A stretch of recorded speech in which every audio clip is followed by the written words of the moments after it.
Nos últimos capítulos de Sortilégio, você verá Bruno contratando uma quadrilha para acabar com a vida de Alessandro e em um cruzamento da cidade, o carro do rapaz é metralhado.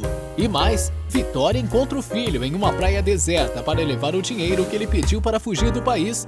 Mas os planos do rapaz acabam não dando certo mais uma vez e o pior acontece. E não para por aí. Maria José é acusada de roubar 25 milhões de dólares da construtora e pode ir presa. Mas antes de contar todos os detalhes, já peço que clique no botão de gostei e para não perder nenhum vídeo novo, se inscreva no canal. Alessandro descobre que o valor de 25 milhões de dólares da empresa foram depositados na conta de Maria José, mas não acredita nas informações do contador e o manda investigar novamente. Neste meio tempo, Bruno liga para o homem e diz que quer saber o que aconteceu com o dinheiro que está faltando na conta da empresa da família, e o velho conta que o dinheiro foi depositado na conta de Maria José. O infeliz liga urgentemente para Hernan, que é vice-presidente da empresa, contando que sua cunhada deu um desfalque de 25 milhões na construtora e solicita uma reunião urgente dos acionistas. E Felipe aproveita para dar sua opinião, dizendo que essa história não tem pé nem cabeça, pois se Maria José acabou de herdar toda a fortuna de Porfírio, para que iria querer 25 milhões de dólares? Por essa, o infeliz não esperava. E tem mais, a governanta conta que antes de morrer, Porfírio matou Kruger e que Helena está presa. E naquela noite, Bruno vai ver Maura e conta que Maria José herdou milhões. A moça se descontrola e diz que Alessandro nunca vai acreditar nisso e grita que nada está dando certo. Lisete, escondida, ouve a conversa dos dois. Ele diz que vão acabar desconfiando de Paula. Mas Maura também está preocupada com Helena, que pode dar com a língua nos dentes. E depois que Bruno vai embora, Lisete vai tirar satisfações com a irmã, que justifica tudo para tirar Maria José da jogada e ficar com Alessandro. Lisete tenta alertar a irmã que tudo que ela fez é crime, mas a moça só quer que a garota guarde segredo. Alguns minutos mais tarde, Maria José chega em casa e Alessandro vai direto ao ponto, perguntando se ela fez uma transferência de 25 milhões de dólares da conta da empresa para a sua. Ela diz que não fez isso e acha que alguém fez isso para lhe prejudicar. E no dia seguinte, Paula pega uma carona com Alessandro para o trabalho, mas antes de saírem, ele conta sobre a transferência do dinheiro para a cunhada. Já no escritório, Maura conta a Bruno sobre sua conversa com Lisete e diz que continua preocupada com Helena. O pilantra diz que assim que acabar a situação com Maria José, os dois vão até a prisão para fazer a mulher entender que não pode abrir o bico. E na construtora começa a reunião e o contador conta sobre o desfalque que Maria José fez a transferência através de uma operação eletrônica. Bruno dá uma de ofendido e acusa a moça de fraude. Maria José diz que não sabe usar o computador, mas ele diz que Paula sabe e com certeza pediu para a irmã fazer a operação. Enquanto isso, Paula vai até a TI falar com seus colegas e fica sabendo que eles estão consertando o computador de Maura, que tem um vírus. Na reunião, Bruno força a barra e exige que a moça devolva as ações da empresa, e o infeliz vai mais longe e difama o pai da moça na frente dos sócios. Maria José perde a cabeça e enche Bruno de tapas, mas o salafrário não para de falar. Alessandro pede alguns dias para investigar e diz que vai analisar o histórico dos computadores de todos os sócios da empresa, pois todos tinham a senha das contas bancárias da construtora. Algumas horas mais tarde, Quinones vai falar com Helena na delegacia e diz que o juiz a considerou culpada pelos crimes. Ela quer que a filha e o marido têm muito dinheiro e conhecem pessoas influentes, por isso tem que ajudá-la.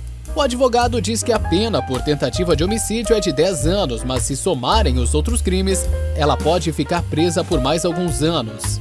E Fernando vai visitar Alessandro em seu escritório, caminhando sozinho. Ele quer saber como está a situação de Maria José. A conversa dos dois é interrompida pelo engenheiro Pena, do serviço de TI da empresa, que pede para falar com o rapaz. Alessandro manda o engenheiro para verificar todos os computadores dos sócios e verifica se houve alguma transferência financeira. Fernando lembra que podem ter apagado a operação e, se for assim, só poderão encontrar alguma coisa analisando profundamente o disco rígido dos computadores e que já existem programas que recuperam tudo o que foi apagado. Mais tarde, já em casa, Alessandro conta para Vitória que vai contratar uma empresa especializada para analisar todos os computadores da construtora. Escondido, Bruno ouve a conversa. Alguns minutos depois, Bruno chega enlouquecido procurando por Eric. E Gregório diz que ele foi para casa. O pilantra então vai ao encontro do motorista e diz que precisa dele, mas Eric diz que quer seu dinheiro. Bruno diz que vai conseguir a grana no dia seguinte, mas o homem diz que não está em condições nem de caminhar, e o salafrário pergunta se o motorista não conhece alguém que possa matar Alessandro. E naquela madrugada, em um terreno baldio, Bruno vai encontrar Poncho, indicado por Eric. O pilantra diz que precisa que ele arrume 3 homens e um carro.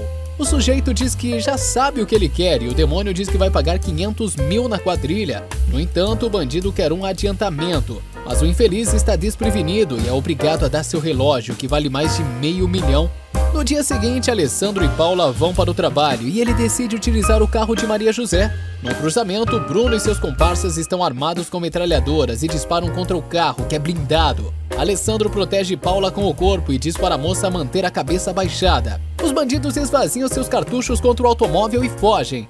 Alguns minutos mais tarde, Alessandro chega em casa com o carro todo metralhado e carrega Paula no colo, que está apavorada e não consegue ficar em pé. Eles contam para Vitória que foi Bruno e mais 3 homens armados que os atacaram no caminho para o trabalho. Furioso, Alessandro liga para Roberto, que está no escritório, e pede que ele contrate urgentemente uma empresa para analisar os discos rígidos dos computadores da empresa. E conta que não pode sair de casa, pois Bruno tentou matá-lo e ele chamou a polícia.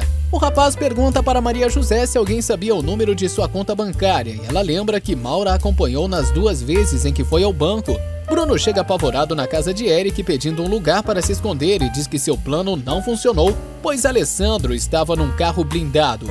O motorista pede desculpas e diz que não tem nada a ver com isso, mas o arrogante bota a arma na cabeça do rapaz e diz para ele dar um jeito. Na mansão, o delegado Ortiz chega para tomar o depoimento de Alessandro sobre o tiroteio e quer confirmar se era mesmo Bruno o homem que atirou neles. O policial diz vai avisar tanto aos aeroportos quanto às polícias de fronteira para evitar a fuga do bandido. Neste meio tempo, Roberto liga para o cunhado, dizendo que os técnicos já estiveram na construtora e não encontraram nada. Ele conta o resultado dos testes para Paula, que lembra que o computador de Maura está na assistência técnica da empresa por causa de um vírus. Alessandro pede que Roberto mande os especialistas checarem também os computadores que estão na assistência técnica. Eric consegue achar um esconderijo para Bruno, que reclama do local. Ele manda o motorista ir buscar alguma coisa para beber e avisa que está sem dinheiro. Eric diz que então ferrou, pois ele também não tem. Depois que o motorista sai para buscar um lanche, Bruno se dá conta que arruinou a sua vida e chega a colocar a pistola na cabeça, pensando em tirar a própria vida. Mas não se sabe se por covardia ou raiva. Ele desiste e diz que vai matar Alessandro, nem que seja a última coisa que ele faça. Enquanto isso, Quinones liga para a mansão e informa a Maria José que Helena pegou 12 anos de prisão. E no esconderijo, Eric volta trazendo a comida, mas o entojado joga tudo no chão e diz que aquilo é comida para porco. Os dois discutem e Bruno diz que apesar de tudo ele ainda é seu patrão. E Alessandro consegue a prova que precisava e entrega o laudo técnico para Ortiz, explicando que a operação bancária foi feita de um computador, o qual Maria José não tem acesso e pertence a Maura. O policial diz que precisa conversar imediatamente com a moça. Segundos depois, o delegado vai até a sala da moça e conta que Alessandro contratou uma equipe de técnicos para verificar os computadores e apareceu no computador que ela usa uma transação bancária de transferência de dinheiro para a conta de Maria José e quer saber o que ela sabe sobre isso. Maura coloca a culpa em Paula, mas Ortiz diz que cada computador tem uma senha pessoal e a máquina foi utilizada antes de ser levada para o serviço técnico. Maura não entende o que aconteceu, mas o policial diz que ela vai ter que acompanhá-lo até a delegacia. Algumas horas mais tarde, Alessandro chega na casa de Lisete e pede para conversar com a garota. Ele diz que trouxe uma má notícia e conta que Maura foi presa por ter planejado um desfalque na empresa para prejudicar Maria José. Lisete começa a chorar e diz que ouviu a irmã conversando com Bruno, mas não conseguiu saber direito sobre o que era. O engenheiro conta que seu meio tentou matar ele e Paula e está sendo procurado pela polícia. E a menina acaba contando que sua irmã e o pilantra já eram cúmplices desde o sequestro de Maria José. Neste meio tempo, Maria José se lembra de seu sequestro e do envolvimento de Maura no crime. Assustada, ela sai correndo procurando o marido que não está. Então Maria José vai até Vitória e Felipa e conta que se lembrou de tudo o que aconteceu quando foi levada à força por bandidos e que foi Maura quem a entregou para os sequestradores. Na delegacia, Maura tenta convencer o delegado que tudo foi um engano, mas ele explica que se ela não disser a verdade, não vai poder ajudá-la. Lisete chega e consegue ver a irmã, que pede que ela conte toda a verdade e revela que Bruno está foragido, pois tentou matar Alessandro a tiros. Lisete vai ver a irmã da delegacia e conta que Bruno tentou matar Alessandro a tiros e agora está foragido. E diz que, por sorte, o rapaz estava num carro blindado e conseguiu escapar do atentado. Horas mais tarde, Ortiz vai até a mansão dos Lombardo e conta que Maura confessou tudo, desde seu envolvimento no sequestro de Maria José até a fraude na empresa e que foi cúmplice de Bruno, Helena e Kruger. O policial conta ainda que os bandidos pensaram em envolver Ulisses, mas o rapaz acabou sendo deixado de lado pela quadrilha. E Ortiz também revela que chegaram a procurar Bruno na casa de Eric, onde estava escondido, mas não o encontraram. E o motorista do pilantra vai procurar Maura, mas é recebido por Lisete, que diz que sua irmã está presa por culpa de Bruno. O homem diz que não entende sobre o que ela está falando e vai embora todo cagado. No dia seguinte, Fernando se encontra com a fisioterapeuta e quer saber quando vai receber alta. O rapaz diz que ela pode passar uma rotina e promete que vai se dedicar aos exercícios e aproveita a oportunidade para esclarecer a situação dos dois e diz que não a ama. E Vitória recebe uma ligação de Bruno que diz que está em uma pocilga, sem comida, sem água e sem dinheiro. Ele pede auxílio à mãe, que pede ao filho que se entregue. Mas ele pede dinheiro e pergunta se os dois podem se encontrar. O rapaz ameaça tirar a própria vida. Vitória se assusta e decide encontrar o marginal. Alessandro fica sabendo que a mãe decidiu levar dinheiro para Bruno fugir do país e que foi sozinha. Ele diz a Maria José que vai atrás de Vitória e está armado. Vitória chega ao local marcado e encontra Bruno, que está acompanhado de Eric. Ele reclama da quantia que ela levou, pois achou muito pouco. A mulher tenta convencer o rapaz a se entregar, mas o idiota culpa a mãe, dizendo que o filho do senhor Lombardo vai ter que cruzar a fronteira do país como se fosse um peão qualquer, como um pobre coitado, tudo porque você preferiu aquele infeliz. Vitória tenta dizer que ele está errado e sempre amou os três igualmente, mas ele grita: "Você é uma falsa, mamãe, você é uma falsa, eu te odeio, mãe."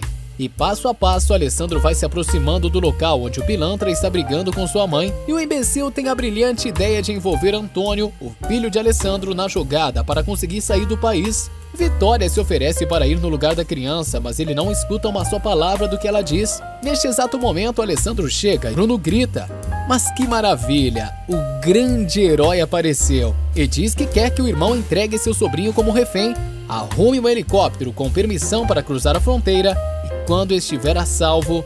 Alessandro não deixa o irmão terminar a frase e pergunta se ele acha que é tão burro para acreditar num louco como ele. E diz que se for para ele deixar em paz a família, então que o mate ali mesmo. Vitória se atira aos pés de Bruno, implorando para que o filho não faça isso. Mas o imbecil saca a arma, ele mira em Alessandro e Vitória se agarra nas pernas do marginal que chuta a mãe para longe. Ele empurra Alessandro até o mar e manda o rapaz se ajoelhar enquanto mira a cabeça do irmão.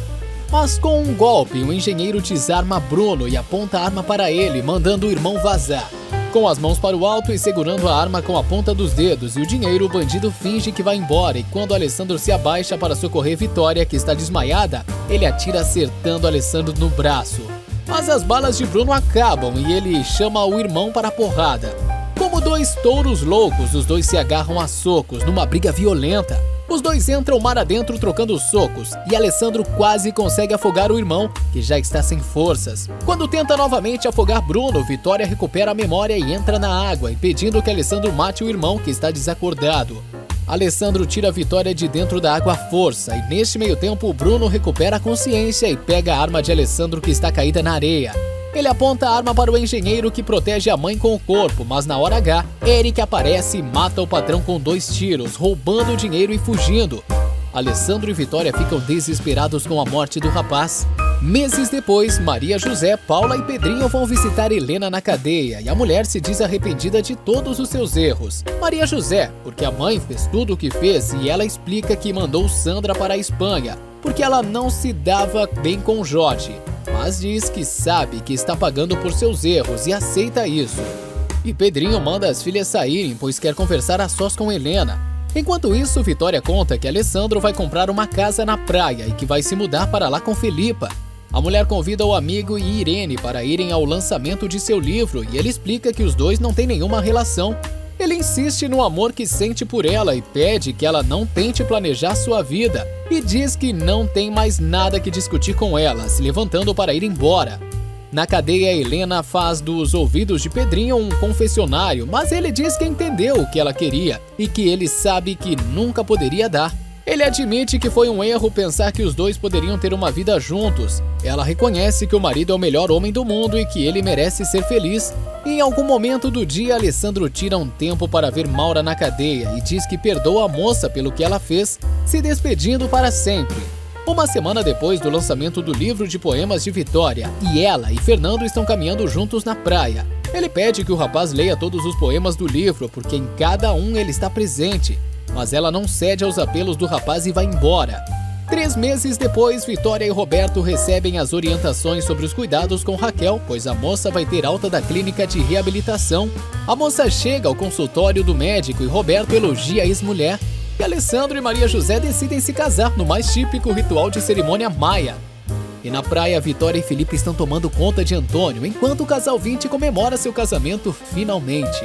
Mas eis que surge no horizonte a imagem de um deus grego, bronzeado, sem camisa e cheio de músculos, montado em seu jet ski. É Fernando que chega gritando por Vitória e diz que vai se instalar ali. Ele avisa que trouxe até sua barraca de camping e diz que vai ficar acampado até ela o aceitar como seu companheiro, marido, ou seja, lá o que for.